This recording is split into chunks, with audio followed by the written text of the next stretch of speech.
தாடிக்கு சம்பவம் இருக்கு.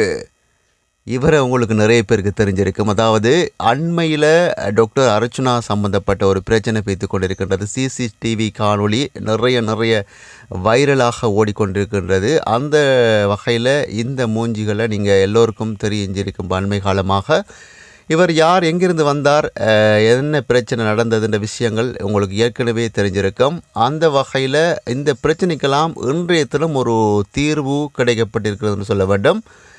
முக்கியமாக சொல்லப்போனால் இந்த தாடி வைத்து நிற்கின்ற நபர் மூலமாக ஏவப்பட்ட அம்பு என்று சொல்லப்படுகின்ற அந்த தலை உடைந்து வைத்தியசாலையில் அனுமதிக்கப்பட்டிருந்த அந்த இவரின் சாரதி இன்றைய தினம் டாக்டர் அர்ச்சுனாவின் வாயால் கூறப்பட்ட ஒரு விஷயம் என்னென்னு சொன்னாக்கா, அந்த அவர் மூலம் அர்ச்சுனாவுக்கு தொடுக்கப்பட்ட வழக்கம், அர்ச்சுனா மூலம் அவருக்கு எதிராக தொடுக்கப்பட்ட வழக்கும் இன்றைய தினம் ஒரு சமாதானத்தின் முறையில் நிறைவு செய்யப்பட்டுள்ளதாக கூறப்பட்டிருக்கின்றது. அந்த வகையில் இந்த ஒரு தாடி வைத்தவரை ஒருபோதும் மன்னிக்க முடியாது. நிச்சயமாக இவருக்கு எதிரான அனைத்து சட்ட நடவடிக்கைகளையும் எடுப்பதற்கான அனைத்து ஏற்பாடுகளையும் செய்யப்பட்டிருப்பதாகவும் டாக்டர் அர்ச்சுனா இந்த இன்றைய தினம் அவருடைய யூடியூப் தளத்தினூடாக ஒரு செய்தியை குறிப்பிட்டிருக்கிறார். ஆகவே இவர் முக்கியமாக மீண்டும் ஜெர்மனிக்கு திரும்ப போவாரா என்றதும் ஒரு கேள்விக்குரிய என்று அவர் அந்த வீடியோவில் கூறியிருந்தார். ஆகவே அவர் ஒரு அம்பாகவும் அதை எய்ந்தவர் இவராகவும் காணப்படுவதாகவும் அவருடைய பேச்சில் காணப்பட்டிருந்தது.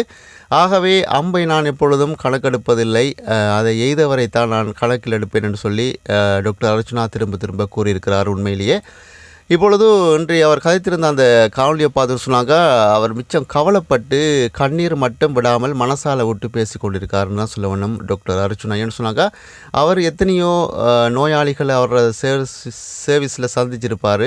நிச்சயமாக ஏண்ட கையால் ஒரு பாதிக்கப்பட்ட ஒருத்தரை இன்றைக்கு பார்க்கின்ற பொழுது எனக்கு உண்மையிலேயே என்ன சொல்கிறது, கண் கலங்க மட்டும் இல்லாமல் அவருடைய மனசால் மிச்சம் கலங்கப்பட்டு பேசியிருந்தார்னு சொல்ல வேண்டும்.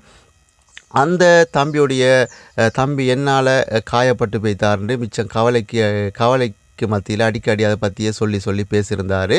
உண்மையிலேயே கோபம் உள்ள இடத்துல தான் குணமும் இருக்கும்னு சொல்வார்கள். அந்த வகையில் அர்ச்சுனாவும் இன்றைய தினம் அதை நிரூபிச்சிட்டார்னு சொல்ல வேண்டும். ஆகவே இந்த ஜெர்மனியிலிருந்து வந்திருந்த இந்த நபர் நிச்சயமாக அவர் மூலம் வந்ததுதான் இந்த இவ்வளவு பிரச்சனைக்கும் காரணம் என்று சொல்லி இன்றைய தினம் கூறப்பட்டிருக்கின்றது. இவர் இப்பொழுது எங்கே இருக்கிறார், என்ன செய்து கொண்டிருக்கிறார் என்ற விஷயங்கள் உண்மையிலேயே இன்னும் இதுவரைக்கும் சரியான தகவல்கள் கிடைக்கப்பெறவில்லை என்று சொல்ல வேண்டும். இவர் எங்கே வாழ்ந்து கொண்டிருக்கிறாரா அல்லது வேறு ஏதாச்சும் நிலைமைகள் இருக்கிறார் என்ற விஷயம் இதுவரைக்கும் சரியான முறையில் தெரிய வரவில்லை. ஆகவே இவர் இன்றைக்கு கூறிய விஷயம், அர்ச்சுனா எம்பி அதிகமாக பேசப்பட்ட இந்த பிரச்சனைக்கு இன்றைய தினம் ஒரு முற்றுப்புள்ளி வைக்கப்பட்டிருக்கின்றது. ஆனால் இந்த பிரச்சனைக்கு பிரதானமாக இருந்த நபரை ஒருபோதும் விடப்போவதாக இல்லை என்ற ஒரு விஷயத்தையும் கூறியிருக்கிறார். நன்றி. இன்னும் ஒரு காணொலியில் சந்திப்போம். நன்றி.